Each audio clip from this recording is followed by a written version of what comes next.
दोस्तों आज के सेशन की स्टार्ट करते हैं एक छोटी सी मोटिवेशनल स्टोरी के साथ। यहाँ पर आप देख पा रहे होंगे, Maxwell double ton swings it Aussies way. क्या मतलब है इस चीज़ का? देखो समझना, ऑल्दो बहुत ज़्यादा तो नहीं मैं कहूँगा कि आपके डायरेक्टली एग्जाम से रेलेवेंट है, बट आपके एग्जाम में एक बहुत ही मोटिवेशनल सोर्स ये बन सकता है। मैं आपको थोड़ा समझाने की कोशिश करता हूँ। कल ना दरअसल में ऑस्ट्रेलिया और अफगानिस्तान का मैच था। अपने आप में बहुत ही इंटरेस्टिंग मैच था। और एक टाइम ऐसा आया जब 91 के ऊपर शायद 7 विकेट्स हो गए थे। उस टाइम सबने बोला कि अब तो यहाँ पर ना अफगानिस्तान ही जीतेगा, ऑस्ट्रेलिया तो बिल्कुल ये मैच हार ही चुका है। पर ऐसे समय के ऊपर ना एक सिंगल प्लेयर ने पूरा मैच आगे तक जिता दिया। इन्होंने देखो 201 रन तो बनाए ही बनाए, नॉट आउट तो रहे ही। पर अगर आपने मैच देखा होगा ना, तो आखिरी के जो 100 रन थे ना, वहां पर बिल्कुल ना इंजर्ड हो चुके थे। इनसे चल भी नहीं पाया जा रहा था। इनकी बॉडी पूरी तरह से जवाब दे चुकी थी कि भैया अब और नहीं खेला जा सकता। पर देखो भले ही इनकी बॉडी ने जवाब दे दिया, पर इनका माइंड वो इनके साथ में था। इन्होंने अपने माइंड को इस तरह से ट्रेन किया कि नहीं यार, मैं जीतना चाहता हूँ इस मैच को, अपने देश के लिए, अपनी कंट्री के लिए मैं इसको जीतना चाहता हूँ। और इंजरीज के बावजूद भी, या फिर अपनी जो थकान के बावजूद, अपने जो क्रैम्प्स इनको आ रखे थे, उसके बावजूद भी इन्होंने पूरा का पूरा मैच खेला और अपनी टीम को जिता कर गए। तो अपने आप में ना विल पावर का, डिटर्मिनेशन का एक बहुत ही मैसिव एग्जांपल मैंने कल देखा। एंड आई एम श्योर कि आप सभी भी इसके बहुत इंस्पायर होंगे होंगे कि अगर हमारा एक तरह से ना, अगर हमारे लाइफ में कुछ परेशानियां भी आती हैं, कुछ डिफिकल्टीज भी आती हैं, पर हमने अगर ठान रखा है कि नहीं यार, हमने उनको पार पाना ही है, we need to overcome them, तो आप एक्चुअल में उनको ओवरकम कर पाओगे। एक ना बहुत ही फेमस कोट है कि आप ना जो चीज अपने दिमाग में सोचते हो, कि लेट्स से आप मानते हो यार कि हम हार जाएंगे इस मैच के अंदर, तो आप एक्चुअली हार जाओगे। पर अगर आपने दिमाग में सोच रखा है नहीं यार, हम इस मैच को जीतेंगे ही जीतेंगे, तब आप उस मैच को जीत जाते हो। तो जिस तरह से आप अपने दिमाग को ट्रेन करते हो ना, आपका दिमाग वैसे ही काम करता है एंड वैसे ही आपकी परफॉर्मेंस देखने को मिल जाती है। तो इंश्योर करना क्या है कि यूपीएससी की जर्नी के अंदर बिल्कुल भी कभी हार नहीं माननी, कोशिश करनी चाहिए। ठीक है, कई बार होता है ना कि प्रीलिम्स से 2 महीने पहले बच्चे बोलते हैं कि सर मेरे से नहीं हो पाएगा, तो एक्चुअल में वो फेल हो जाते हैं प्रीलिम्स के अंदर, क्योंकि उनका विल पावर और डिटर्मिनेशन ही खत्म हो चुकी है। Getting the point? तो आपको विल पावर और डिटर्मिनेशन को बिल्कुल मेंटेन करना है, प्लस साथ साथ हार्ड वर्क करते हुए चलना है, एंड आई एम श्योर कि सक्सेस आपको डेफिनेटली मिलेगी ही मिलेगी। एक और मुद्दा अगर हम डिस्कस करें यहाँ पे, तो ये आप देख पाओगे कि बिहार के अंदर ना एक्चुअली कुछ समय पहले आपने देखा होगा कास्ट सेंसस हुआ था। मैंने डिस्कस भी की थी उसकी डिटेलिंग के बारे में। तो उस समय पाया गया था कि जो आपके ओबीसीज हैं वो लगभग 27% हैं, आपकी जो ईबीसीज हैं वो लगभग 36% है, उसी तरह से शेड्यूल कास्ट लगभग 19% के आसपास आपको देखने को मिलती है। तो यहाँ पर अब कोशिश क्या कर रही है बिहार सरकार कि इनकी जो पॉपुलेशन है ना, उसके हिसाब से इनकी जो रिजर्वेशन है थोड़ी इंक्रीज करी जाए।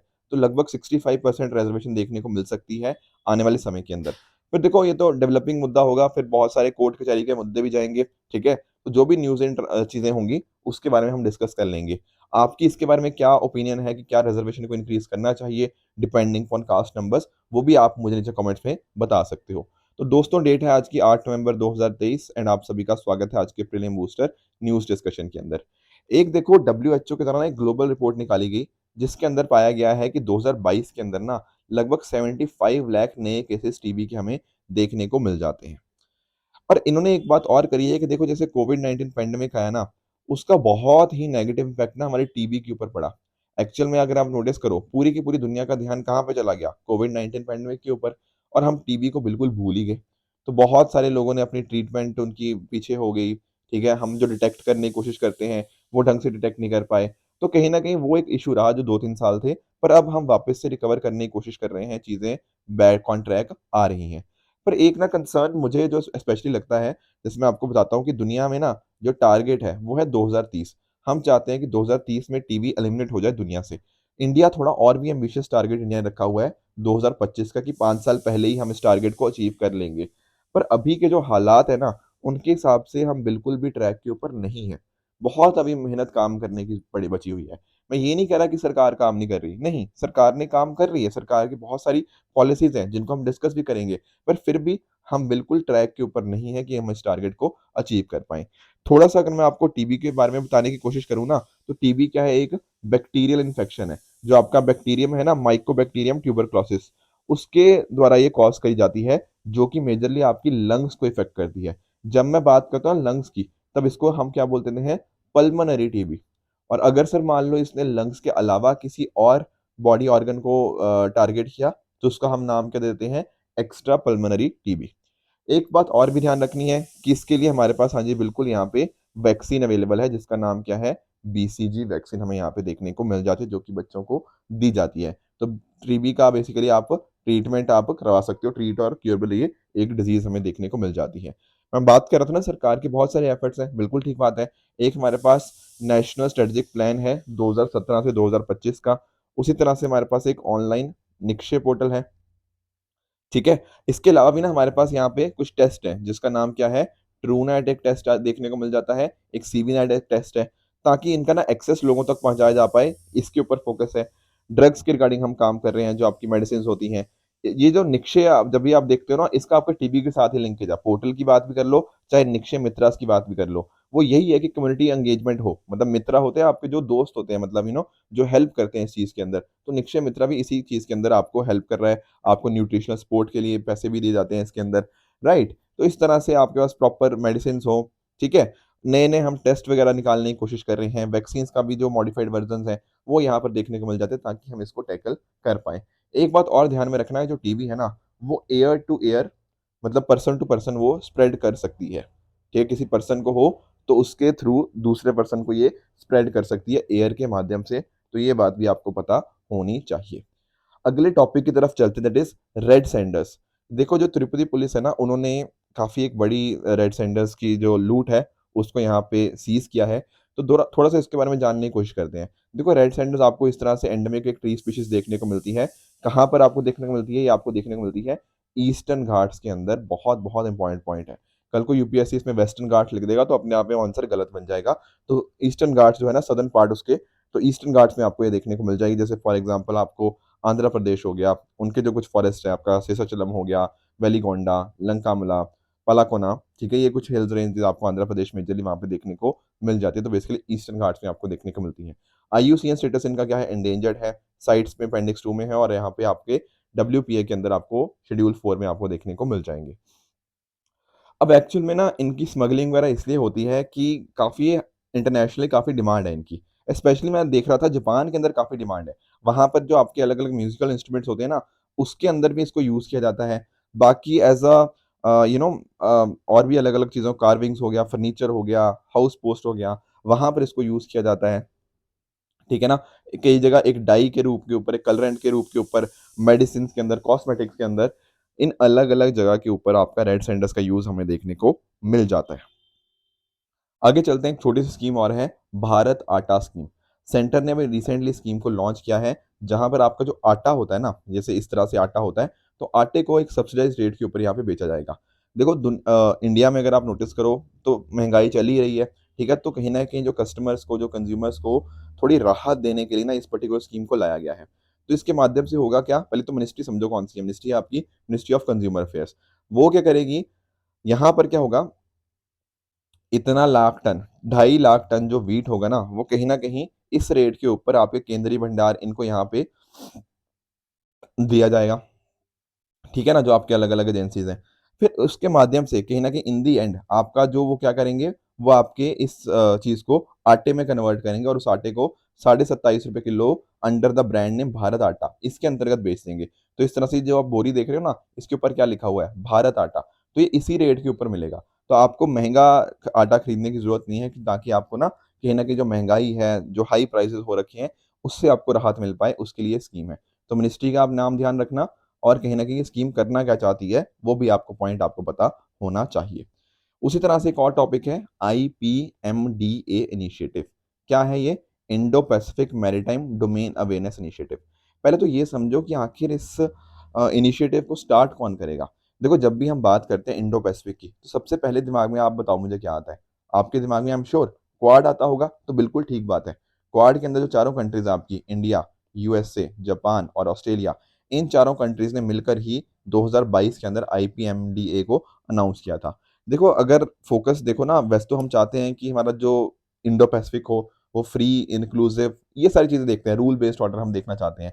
पर कहीं न कहीं देखो चाइना का भी ना आप देखते हो कि चाइना की डोमिनेंस इस एरिया में बहुत ज़्यादा बढ़ती जा रही है। तो हमारी कोशिश है कहीं न कहीं उसको भी टैकल करें।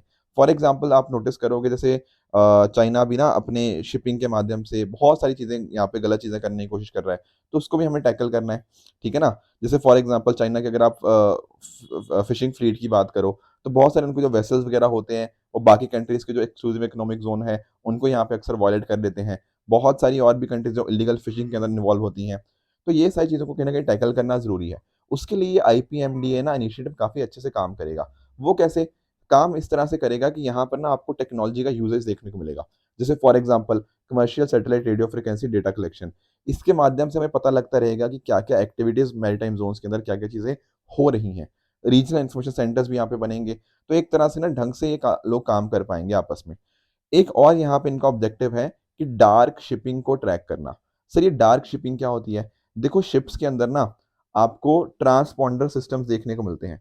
सर ये ट्रांसपॉन्डर सिस्टम क्या है? देखो जब ना आप समझना आपकी शिप्स के अंदर कुछ डिवाइसेज़ होती हैं। तो इन डिवाइसेज़ के माध्यम से कम्युनिकेशन होता है, राइट? तो जब भी वायरलेस कम्युनिकेशन होता है तो एक कंट्रोल डिवाइस होती है जो कि ना इस तरह के जो सिग्नल्स हैं उनको एक ऑटोमेटिकली रिस्पॉन्ड करने की कोशिश करती है। उसको बोलते हैं हम ट्रांसपॉन्डर सिस्टम।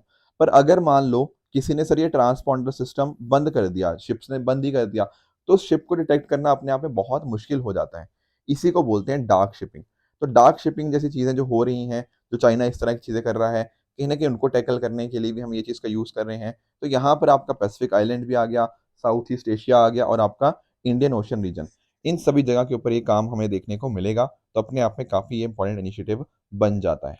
ठीक है? एक और वर्ड यूज़ हुआ था यहाँ पे, मतलब वो तो वर्ड इसमें नाम में ही है, मैरीटाइम डोमेन अवेयरनेस। इसका अर्थ यही है कि हम ना अपनी अंडरस्टैंडिंग को बढ़ाएँ, जो कहीं न कहीं पूरे इस एरिया की पूरे रीजन की, जो पूरे एनवायरनमेंट की सेफ्टी, सिक्योरिटी को जो इम्पैक्ट करता है, उसकी अवेयरनेस को या उसकी अंडरस्टैंडिंग को बढ़ाना ही मैरीटाइम डोमेन अवेयरनेस यहाँ पे कहलाता है। नेक्स्ट टॉपिक की तरफ आगे बढ़ते हैं, that is leap ahead initiative. देखो नाम इसका यहाँ पे पढ़ो, ये क्या है? Launch pad for tech entrepreneurs for towards accelerated growth and pioneering ahead initiative. Basically point simply सा ये है कि जैसे आपके कुछ स्टार्टअप्स होते हैं, बिल्कुल ठीक बात है। इन स्टार्टअप्स के ना कई बार स्टार्टअप्स ना अच्छा दिख रहे होते हैं कि यार ये स्टार्टअप ना बढ़िया परफॉर्म कर सकता है। पर उनके पास प्रॉपर या तो पैसा नहीं होता या फिर उनके पास मेंटरशिप नहीं होती। या इस तरह के कुछ कुछ इश्यूज़ उनको फेस करने को मिलते हैं।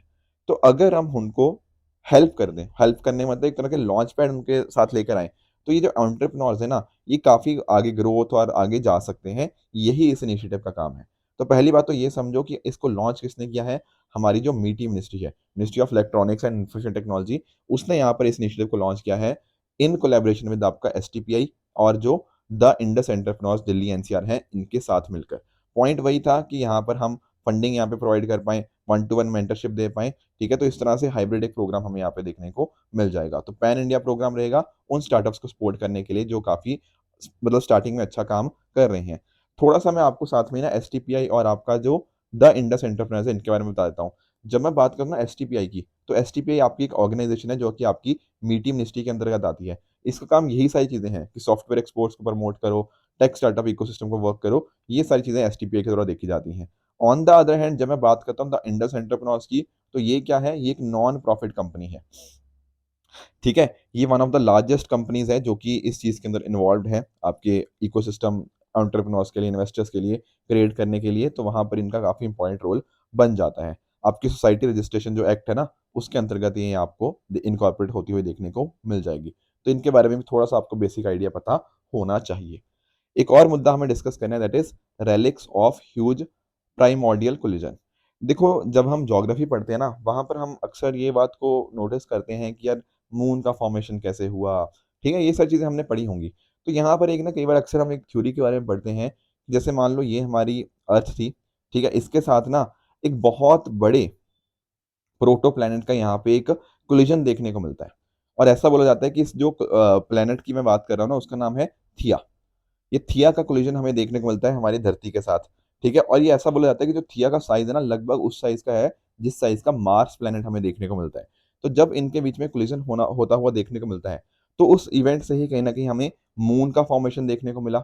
But at the same time ये जब थिया जाके इन अर्थ के साथ कोलाइड किया ना, तो बहुत सारे नहीं मतलब 2 जो बड़े हिस्से थे इसके, वो हमें आज के समय के ऊपर ना अर्थ के मेंटल के अंदर देखने को मिलते हैं। जो ब्लॉब्स की बात कर रहे हैं ना, ब्लॉब का मतलब होता है बहुत बड़ा एक चंक, ठीक है? तो 2 चंक हमें देखने को मिलते हैं अर्थ के मेंटल के अंदर। ऐसा यहाँ पर कुछ ग्राउंड ब्रेकिंग स्टडीज़ ने यहाँ पे बताया है। क्या मैंने बोला? ये जो थिया एक तरह से प्रोटोप्लैनेट था ना, इसका इसका कोलिजन हुआ आपके धरती के साथ, ठीक है? धरती के साथ उसने कोलाइड किया लगभग 4.5 बिलियन ईयर्स अगो। उस समय के ऊपर थोड़ा-सा तो मतलब उसके फॉर्मेशन तो हो गया मून का, but at the same time कुछ चंक्स हमारी अर्थ के अंदर चले गए। तो अर्थ के मेंटल के अंदर ना हमें 2 आज के समय के ऊपर बहुत बड़े चंक देखने को मिलते हैं। यही यहाँ पे स्टडीज़ के द्वारा पाया गया है। देखो अगर हम स्टडी को थोड़ा, अगर ये एक्चुअल में बात सही निकलती है, तो कहीं न कहीं हम उनको स्टडी कर पाएँगे अच्छे से। हमें समझ पाएँगे कि हम ये चीज़ कैसे फ़ॉर्म होती है, ठीक है? आज के समय जब 2 मेजर चंक देखने को मिलते हैं ना इसके थिया के, एक अफ्रीका के नीचे आपको देखने को मिल जाएगा, एक आपको साउथ पैसिफिक रीजन के अंतर्गत देखने को मिल जाएगा। ठीक है? तो ये जो चंक है अपने आप में, ये जो ब्लॉब्स हैं, ये आस-पास के जो मटीरियल उनके आस-पास है उससे ज़्यादा डेंस हमें देखने को मिल जाते हैं। बहुत सारे यहाँ पे कंप्यूटर सिमुलेशंस हमें देखने को मिलेंगे जिसकी मदद से हम हेल्प कर पा रहे हैं इन चीज़ों को स्टडी करने की। ठीक है? बाकी आप जानते होंगे क्रस्ट, मैंटल और कोर के बारे में, ये तो बेसिक कॉन्सेप्ट है जो आपको पता होने चाहिए। थिया के बारे में मैंने आपको समझा ही दिया है। थिया एक क्या है? हाइपोथेसिस है लोगों का कि अच्छा ऐसा भी एक प्लैनेट हुआ करता था जिसने हमारी अर्ली अर्थ के साथ कोलाइड किया था। बाकी पॉइंट तो वही है, देखो बाकी थोड़ा कि इनके बॉटम 2900 किलोमीटर देखने को मिल जाएँगे नीचे हमारी हमारे फीट के। तो ये कुछ पॉइंट्स हैं आपको इसके रिगार्डिंग पता होने चाहिए। ये कुछ मैं होमवर्क दे रहा हूँ। आज का होमवर्क आपका ये रहेगा ट्रू फॉल्स के रिगार्डिंग। सीआईसी के बारे में हमने पहले भी पढ़ा था, तो इसके लिए मैंने अलग से होमवर्क दे दिया। बट बाकी क्वेश्चंस का तो डेफिनिटली आज हमने डिस्कस किया ही है, जिनका आप आसानी से नीचे कमेंट्स में आंसर बता भी सकते हो। एक जो आपका एमसीक्यू होमवर्क रहेगा that is ecological threat report for 2023। सोच के बताना कि आखिर इसको किसने रिलीज़ किया है। एंड दूसरा आपका होमवर्क रहेगा ऑरोरा लाइट्स के बारे में। स्टैटिक पोर्शन है, वैसे तो पढ़ते ही हैं सब लोग स्टैटिक के अंदर, ज्योग्राफी के अंदर आपने पढ़ा होगा ऑरोरा ऑस्ट्रेलिस और ऑरोरा बोरेलिस के बारे में। तो थोड़ा इसको एक बार डिस्कस कर लेंगे क्योंकि अभी थोड़ा न्यूज़ में भी ये आया था। कल जो मैंने आपको होमवर्क दिया था उसका मैं आपको क्विकली एक बार आंसर बताता हूँ। डब्ल्यूएचओ गॉन इनिशिएटिव की ये बात कर रहा है। तो पहली बात ये खुद सोचो, क्या ये पोलियो के बारे में बात कर रहा है? अरे नहीं, नहीं, नहीं। गॉन के अंदर हमने जो पढ़ा था ना, उसके अंदर क्या पढ़ा था? उसके अंदर हमने पढ़ा था कि ये किसको टारगेट कर रहा है? ऑन्को सीरियासिस एलिमिनेशन टारगेट्स की तरफ ये वर्क कर रहा है। तो इसलिए पहला स्टेटमेंट आपका फॉल्स हो जाएगा। प्रधानमंत्री गरीब कल्याण अन्न योजना, तो क्या इसके रिगार्डिंग जो मिनिस्ट्री है that is ministry of health and family welfare, this is again false, it is ministry of finance. तीसरी अगर हम बात करें treaty of peace and friendship की, तो open border between India and Nepal, ये बात अपने आप में बिल्कुल करेक्ट बन जाती है। साथ में मैंने आपको ना एक होमवर्क दिया था अडेप्टेशन गैप रिपोर्ट के बारे में, कि अडेप्टेशन गैप रिपोर्ट को आखिर रिलीज़ कौन करता है? देखो पहले तो आप जानते होंगे ना, एक होता है आपका अडेप्टेशन, राइट? और एक होता है आपका मिटिगेशन। जब हम बात करते हैं अडेप्टेशन की, इसका अर्थ होता है कि बेसिकली कि आप कैसे, आपने मान चुके हो जैसे क्लाइमेट चेंज होगा, उसके रिगार्डिंग आप कैसे अपने आप को करंट सिनेरियो को और आपके जो फ्यूचर सिनेरियो है, इसके रिगार्डिंग आप अपने आप को कैसे एडजस्ट करोगे, that is adaptation. On the other hand जब हम बात करते हैं मिटिगेशन की, तो मिटिगेशन का अर्थ ये होता है कि जो क्लाइमेट चेंज है, उसका जो इम्पैक्ट है, हमारे ऊपर कम कैसे पड़े, ठीक है ना? उसका इम्पैक्ट को कैसे हम कम सीवियर करें। राइट? जैसे for example green house gases के एमिशन को हम यहाँ पे रिड्यूस कर सकते हैं, कम कर सकते हैं, उसको बोलते हैं हम मिटिगेशन। तो ये जो रिपोर्ट है ना एडेप्टेशन गैप रिपोर्ट, ये दरअसल में आपका यूनैप निकालता है, यूनाइटेड नेशन एनवायरनमेंट प्रोग्राम के द्वारा। ये बताता रहता है कि हमारे क्या टारगेट्स हैं, हम किस डायरेक्शन में जा रहे हैं, कितना अभी काम और बचा हुआ है, राइट? तो इन्होंने इसके द्वारा बताया गया है कि देखो अगर आप नोटिस करोगे ग्लोबल टेम्परेचर ना ऑलरेडी हमारा 1.1 डिग्री सेल्सियस से ज़्यादा एक्सीड कर चुका है above the pre industrial level. तो जो हमारे टारगेट्स हैं उनको काम करने के लिए बहुत अभी और काम बचा हुआ है। अगर हम एनडीसीज़ को अपने इम्प्लीमेंट कर भी लेते हैं, तब भी कम से कम 2.4 से 2.6 डिग्री सेंटीग्रेड इतना तो यहाँ पे इंक्रीज़ होगा ही होगा। तो अपने आप में कुछ कंसर्न्स हैं, ठीक है, ग्लोबल टेम्परेचर बढ़ता ही जा रहा है, तो काम करना अभी काफ़ी कुछ बचा हुआ है। उसी तरह से दूसरा मैंने आपको होमवर्क दिया था इनफ्यूज़ मिशन के बारे में। तो देखो इनफ्यूज़ मिशन का बहुत ही सिंपल सा ऑब्जेक्टिव है कि ये चाहता है सिग्नस लूप को स्टडी करना। एक्चुअल में ना ये नासा का मिशन है, ठीक है? नासा के बारे में आप जानते होंगे। तो नासा का ये जो मिशन है ना, ये पता क्या कर रहा है? ये सुपरनोवा रेमनेंट को स्टडी करने की कोशिश कर रहा है। देखो कई बार पता क्या होता है, जैसे कुछ बहुत बड़े स्टार होते हैं, मैसिव स्टार्स, ठीक है? तो उनकी डेथ हो जाती है, एक्सप्लोसिव डेथ्स, बहुत भयंकर इनकी डेथ्स होती है, ठीक है? उनके बाद ना जो डेथ के बाद उनके पास कई बार कुछ चीज़ें बच जाती हैं। उसी चीज़ को क्या बोलते हैं हम? सुपरनोवा रेमनेंट बोलते हैं। तो बेसिकली स्टार के बारे में ऐसा बोला जाता है कि लगभग 20,000 साल पहले, ठीक है ना? इसकी हमें इस तरह से मैसिव स्टार की डेथ देखने को मिलती है। तो जो बचा हुआ है सुपरनोवा रेमनेंट, उसी को हम यहाँ पे स्टडी कर रहे हैं, दैट इज सिग्नस लूप। तो ये नासा का मिशन इस चीज़ के रिगार्डिंग है। बहुत ज़्यादा डिटेल में पूछेगा नहीं। इन्फ्यूज का फुल फॉर्म आप यहाँ पे देख पाओगे, integral field ultraviolet spectroscope experiment. तो इन्फ्यूज के बारे में ये चीज़ आपको पता होनी चाहिए। नासा का ये मिशन हमें देखने को मिल जाएगा, क्या चीज़ स्टडी कर रहा है वो भी मैंने आपको समझा दिया। तो ये थी आज की डिस्कशन। अगर आपको इस लेक्चर की पीडीएफ चाहिए तो आप हमारे Telegram channel PW only official पे जाके इस पीडीएफ को डाउनलोड करके अपनी प्रिपरेशन को और भी बेहतर बना सकते हो। तो आई होप आज का सेशन आप सभी को अच्छा समझ आया होगा। इसी तरह से आप भी अपने एंड पे हार्ड वर्क करते रहिए। Good bye and good luck.